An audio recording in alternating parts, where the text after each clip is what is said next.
think a platform is very important. I think word of mouth is equally important. I think reviews on Goodreads, on Amazon, on Bookshop, on Barnes and Noble, those are all important as well. I think it's a multi-pronged effort. You keep doing as much as you can, and then you keep your fingers crossed and hope that it works.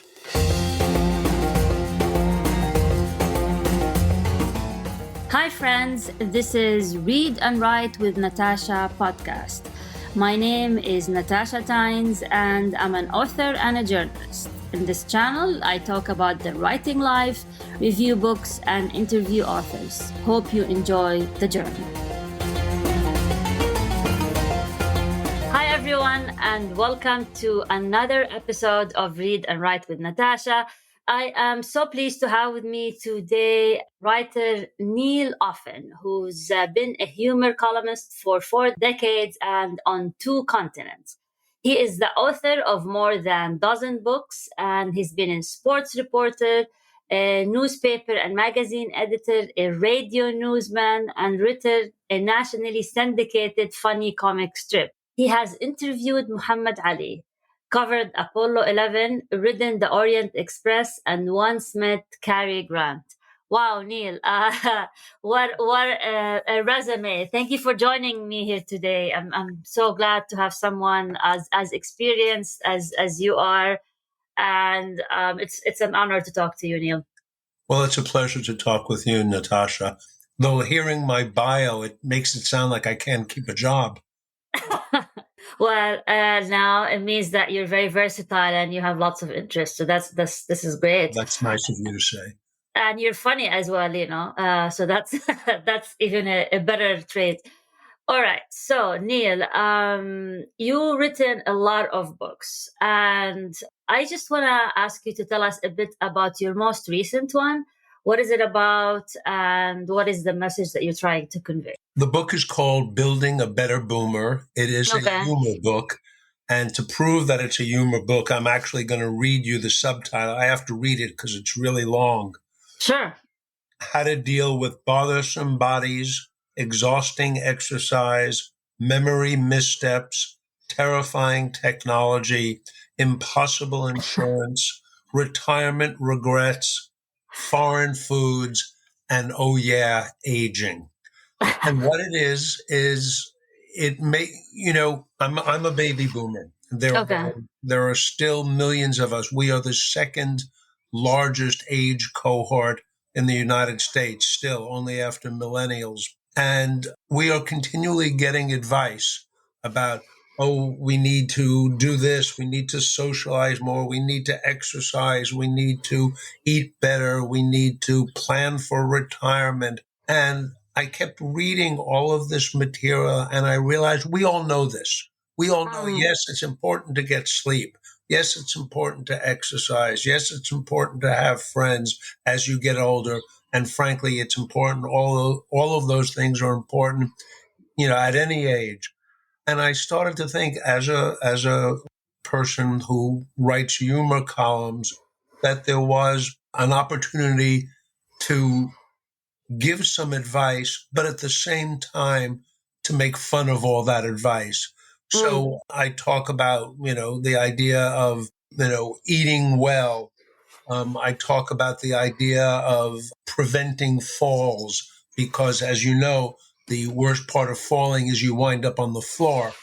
And I try to make fun of all of these, satirize all of these pieces of information that all of us get all the time, giving that information, but at the same time having a little bit of fun with it. And I think the book does have a lot of fun. I think it makes people laugh, but it also makes people understand at any age. And I think that the book is designed for boomers, but as several early reviewers have said, it's also for those who have boomers in their life, who care about boomers or who take care of boomers. So it's not just about being a baby boomer.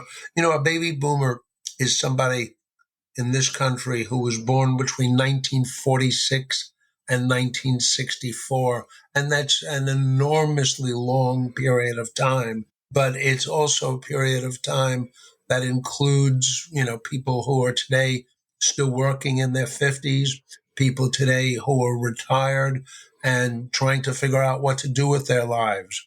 So I recommend, if you don't have a lot of friends, get a dog. And, for instance, when the dog poops on somebody's lawn, you can immediately have a discussion with somebody. If the dog Ah. bites somebody, you can immediately have either a new friendship or a long running legal case. So I try to have a little bit of fun with all that kind of information that we are inundated with. So this is fascinating. So, all right, what was the reaction when you published the book? It was published a few months ago, right? It It's came out at recent. the end of this past year. Yeah, just Yeah. 3 months S- ago. So, what was the reaction from baby boomers themselves and from beyond? Beyond the baby boomers. Mark Kurlansky, who is a New York Times best-selling author and an old friend, said that this is the perfect book for this moment. The world is in under great stress. There are so many things that concern us, that worry us, that are, it's difficult to look at a newspaper or a magazine or watch television news today and not feel overwhelmed by all of the Mm. sadness and all of the difficulties that the world is going through. And Mark said that this is exactly the kind of book for this moment, that we can step back and laugh at something. And laughing is good. We sometimes forget how important it is to just step back and smile and laugh and feel that, the world isn't as awful as we think. So I think boomers have appreciated the book a lot. I think I have children who are millennials and Gen X, whatever Gen X is, I'm not exactly sure. I'm And Gen X. then you're Gen X. Now, what Yeah. years is that between? Well, I'm kind of stuck between Gen X and millennial because I was born in 1976. So You're right on the cusp there. I'm right at the cusp. Yeah. A number of millennials and Gen Xers have told me that now they really understand boomers and they've Yeah. stopped making okay boomer jokes because they realize, it's tough being a boomer. Television doesn't want us on in their shows. Businesses don't want us working for them. Our children don't want us on the dance floor because of how badly we dance. So, it's tough being a boomer. For 30 years. We were the dominant group in this country, and we're now sort of character actors, and we're sort of, we're the sidekick now, Mm. and we're also the people who are the butt of okay boomer jokes. And Yeah. during the pandemic, we were the designated victims. So it's been a tough time for boomers, and I hope they needed time to laugh a little Mm. bit at themselves. And I think younger people, when they laugh at boomers, they laugh, I hope, with a little bit more understanding now. Yeah. My kids sometimes call me a boomer, but, but Well, that's okay. think of it as a compliment. Yeah. But it's funny. But it will tell them that boomers have the best taste in music. They have the best music of all generations. I mean I that. mean, I'm glad you said that. We may not be on TV now. We're not the people in beer commercials on the beach because we don't have that many tattoos and we have less hair. But we are, in fact, the people who, all those commercials that you see on TV, all that music, that's ours. Yeah, exactly. The Beatles are ours. The Rolling Stones are ours. The Who are ours. So, we may have ruined the planet. We may have been responsible for the success of Celebrity Apprentice, but we gave you great music. We So did. I think you owe us a little. That's true. So, okay. So, when you mentioned the book, when you read part of it, you mentioned terrifying technology. And I think that's one of the sticking point where the jokes comes with the okay boomer when it comes to technology. Yeah, And absolutely. so this leads me to the question is how do you use technology to market your book? What are the platforms that you're using now to reach out to boomers and others to find out about you and your work? Well, as you probably know, podcasts are an important part of that. It's earlier, 20, 30, 40 years ago when I wrote earlier books, you didn't do kind of personal marketing. Now you have to. Yeah, So, yeah, you have to be on Facebook. You have to be on Instagram. I'm starting to figure out how to be on TikTok. yeah. You have to be on Twitter X. You have to do all of that. And just in general, in publishing, there is so much more of a burden and a responsibility on the part of the writer. Hmm. Your job doesn't end when the book is complete. Your job doesn't end when the book is published.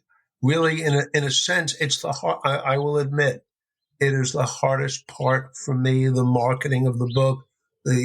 I'm reasonably conversant with social media. I'm technically, I wouldn't say adept, but I'm okay. And but I've had to learn more since the book was published because that's the way. Again, from this much better than I. 15 years ago, there were no podcasts. Yeah. 15 years ago, there was no Threads. There was no TikTok. I mean, we're not talking a long time. We're talking, this is really in the last decade or so. And so the easy way to publicize, and I've done a few talks at bookstores, but the really easy way to get the word out, or the easiest way, is technology, is using social media, doing as many podcasts as you can do. You need to be able to I need to be able to search for podcasts that are relevant to my subject material. I need to search for. I need also. I've in the last couple of months, a colleague of mine and I have started a new website Mm. called "Writing About Our Generation." It's a Uh-huh. reference to a Who song, in case you were wondering, and Ah, okay. it's a place where we write about things that concern our generation. We've gotten other people. We ask questions both of our generation and others. For instance, what's the best live show you've ever seen, or who's the most famous person you've ever met? And we're trying to bring people in, and once they see my stuff, hopefully they'll go find the book, they'll go buy the book. I also do a lot of writing on Medium, Mm. using as many digital publications as I can to get my name out.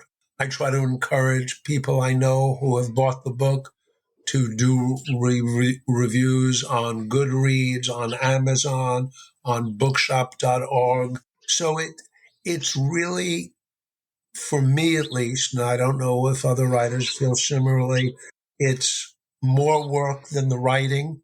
It's less fun than the writing. But if you want your book to get out there and you want people to read it, you want people to buy it, it's absolutely essential to do. Mm. Do you use Substack? A lot of writers now are on Substack.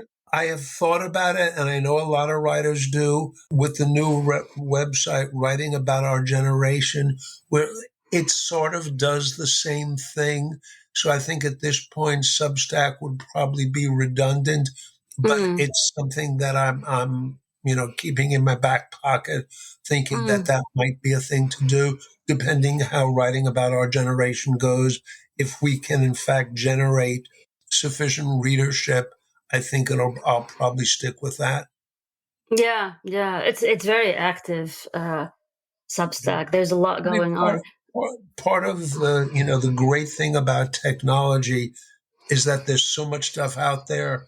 The difficult thing about technology is that there's so much stuff out there. Yeah, that's true. I mean, I'm sure this is true for you. I could spend the whole day just scrolling, through different, publications that come into my email.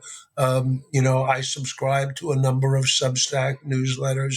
There's a lot of stuff, and it's hard to carve out a a niche, and it's a continuous battle.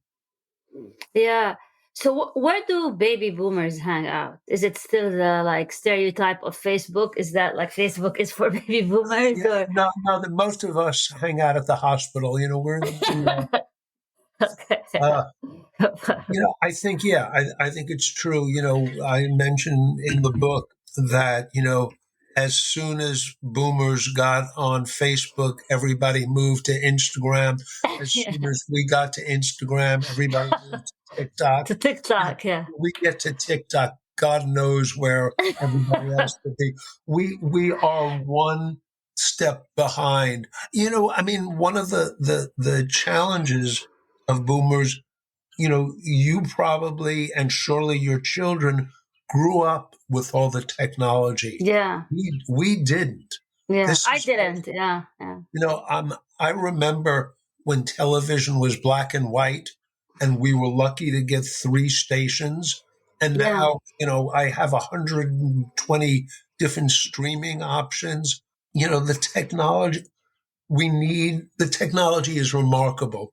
A couple of weeks ago, I was communicating with that colleague of mine with whom I'm doing writing about our generation, and we zoomed together on a really great Zoom.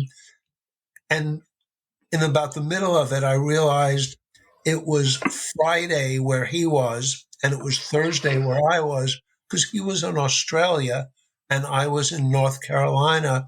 And we took it for granted.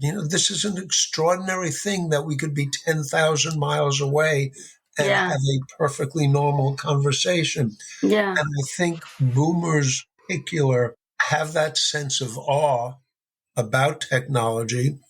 I think we also have a sense of the fragility of technology. I think part of our problem is we wonder, gee, if we hit that key, we're going to break the internet. And I think that's part of the reason people make fun of us, that we're, it's part of the joke of, if we can't figure out how to do something, we call our kids, or Yeah. we find an 11-year-old walking down the street. Please help me with my Facebook profile. I want to change it. That is funny. So, all right, I want to ask you a bit about your publishing journey.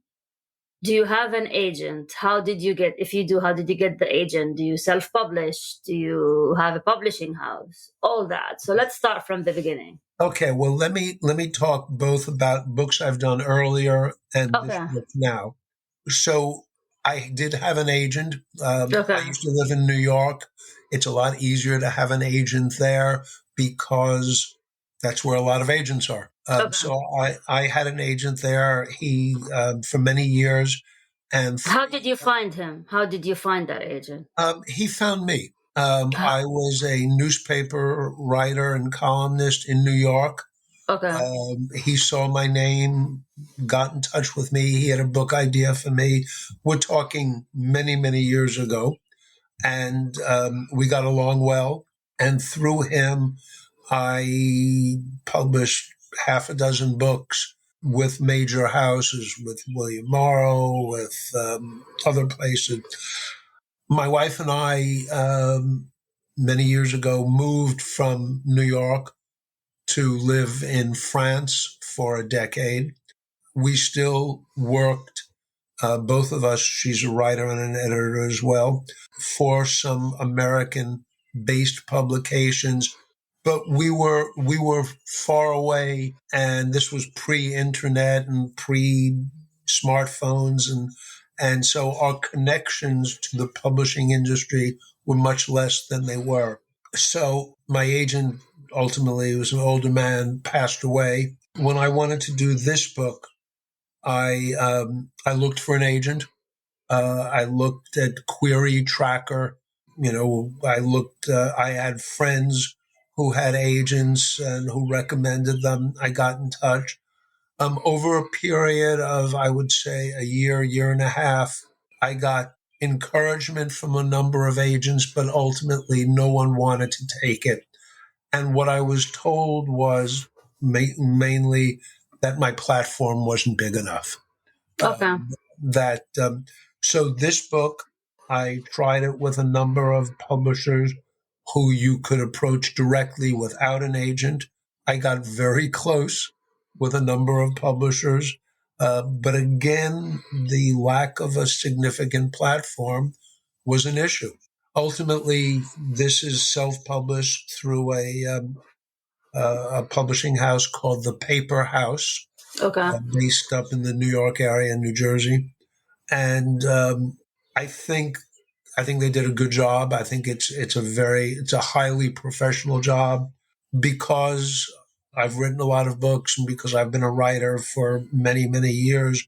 I have a built-in editor in my house. My wife is a professional editor and has been for many decades as well. So the quality control on the book, I think, is as good as a traditional house.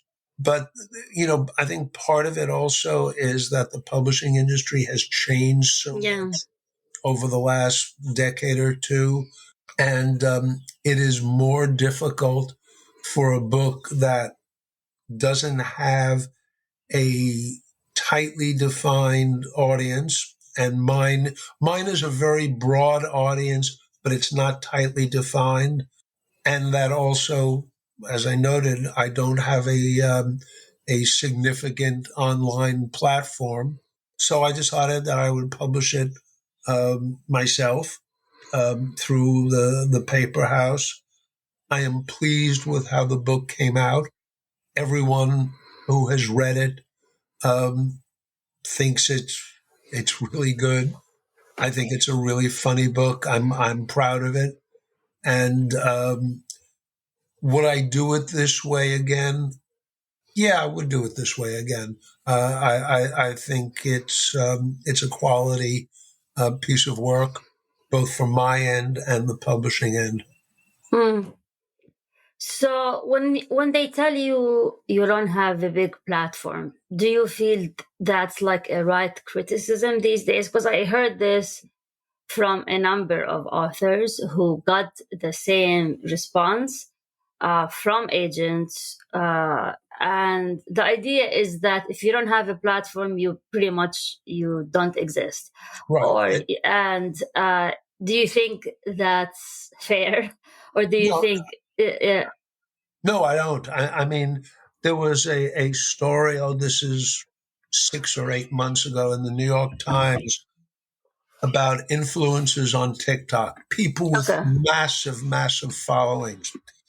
And publishers were very interested because of their enormous platforms. Yeah. And it turned out that did not translate to book Yeah. sales. That the people who were followers of an influencer on TikTok, that's what they wanted. They followed TikTok. Similarly, on Instagram, it doesn't necessarily translate. I Into think book it's a sales, yeah. shortcut for publishers. It's easy for them to say, well, you only have 5,000 followers on Twitter, and therefore that's not enough. I think the consolidation in the book industry has hurt books and authors that don't fit into an obvious category. People who don't have a big platform. I mean, there are all sorts of examples of writers. Probably the most popular, best-selling author in the United States today for fiction is Colleen Hoover. Hoover, yeah. She had no platform. She built a platform through her books, And Yeah. I think publishers sometimes get it backwards. They want the platform before the books. I would hope that the book creates the platform. But Mm. but I'm probably and I'm sure a lot of other writers feel the same way. A platform doesn't guarantee success, and I don't think the lack of a platform guarantees failure. That's true. Very good way of putting it. So, based on that, are you trying to build a platform? Sure. I mean, what we were talking about before, you know, I post more often on Facebook because that's where the boomers are. Yeah. I've joined, a number of online boomer-oriented books. I'm doing as many podcasts as I can do.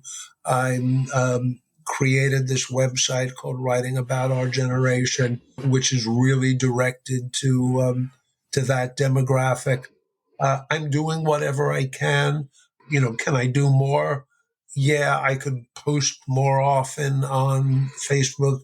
I could send out to my email list more often. I think sometimes you get to a point of diminishing returns, though. People get, an email every day. They may be saying, that's enough. I think I'm getting the word out. It's I think a platform is very important. I think word of mouth is equally important. I think reviews on Goodreads, on Amazon, on Bookshop, on Barnes and Noble, those are all important as well. I think it's a multi-pronged effort. You keep doing as much as you can, and then you keep your fingers crossed and hope that it works. Yeah. Yeah. So, you've been in the industry for a very long time. And for someone who's just starting, so let's say, I also coach aspiring authors who do not know where to start. And what would you tell them? I would first tell them the reality that the publishing business is much more difficult than it used to be. How so? There are fewer publishers. There are major traditional New York houses have almost completely given up on first novels, on on books that are written by people who don't already bring an audience with them, bring a platform with them. I think that the publishing industry, by being more consolidated, it's sort of like the movie industry in a way. Small movies aren't made. Everybody wants to try to make a blockbuster. Mm.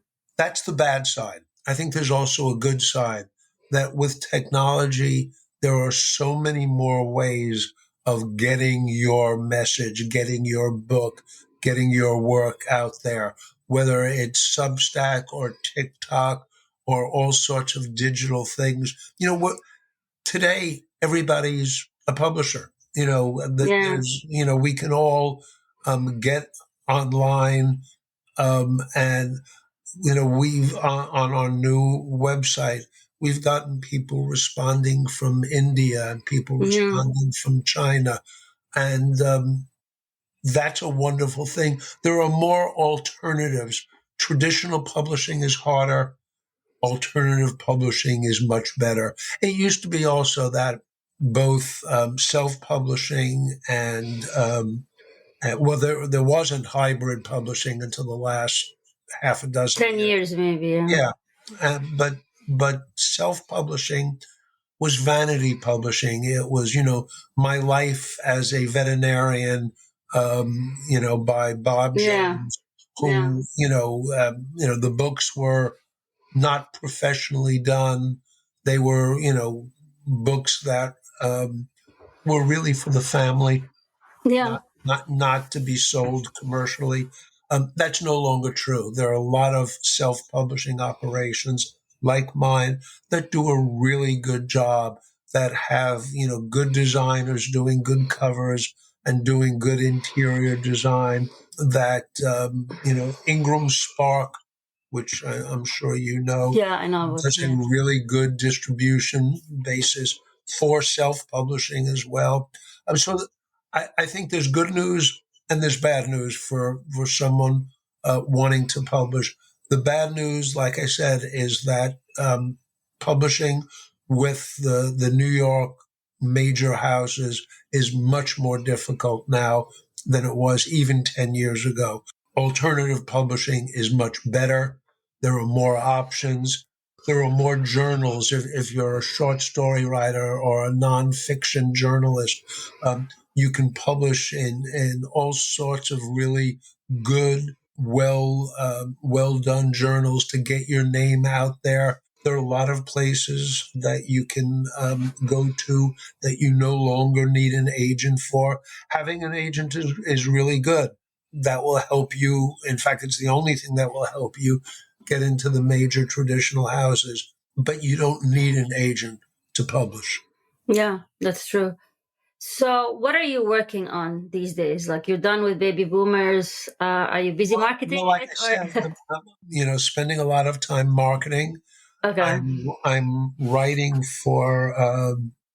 about our generation, and that's a twofold thing. I'm writing for that because there are things that I want to say, and because I think it'll help bring attention to my book. I'm writing a number for Medium.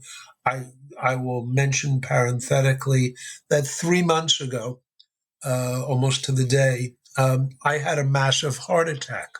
Oh, I'm sorry to hear it. Yeah. And I'm doing fine, which is remarkable. And so I've been writing a lot about what it meant to essentially die. I died on the table in the hospital where they had to shock my heart and give me CPR.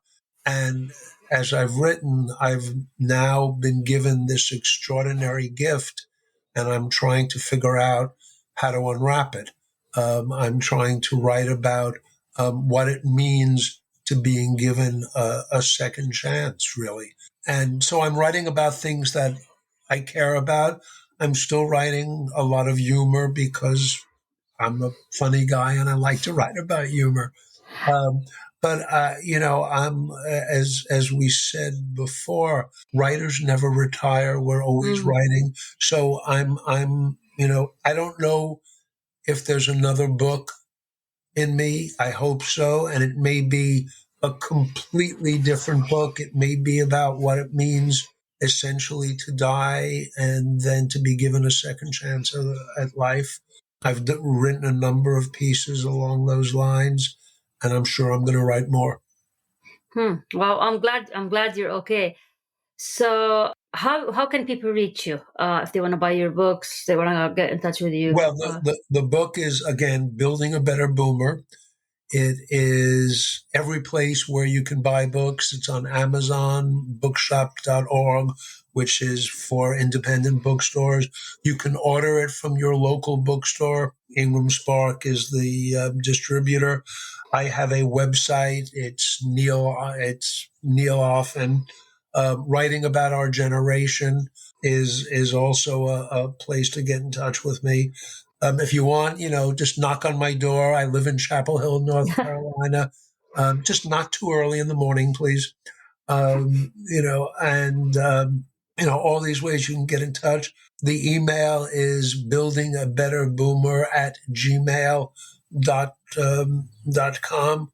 I would love to hear from people who are interested in reading the book or who have already read the book or who want to read more of what I've written. Sounds great. Well, thank you very much, Neil, for this fascinating and enlightening discussion. And to all the boomers out there, we wish you the best of luck. And you do have the best music. And Absolutely.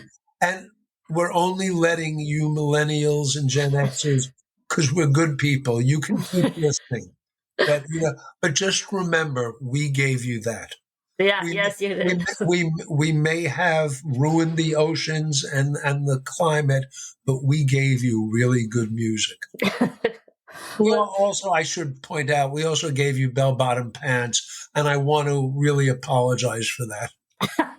Well, this has been wonderful, Neil, and thank you for joining me. And for anyone listening or watching, thank you for joining us for another episode of Read and Write with Natasha. And until we meet again. Thank you for tuning in to Read and Write with Natasha. I'm your host, Natasha Tynes. If today's episode inspired you in any way, please take the time to review the podcast. Remember to subscribe and share this podcast with fellow book lovers. Until next time, happy reading, happy writing.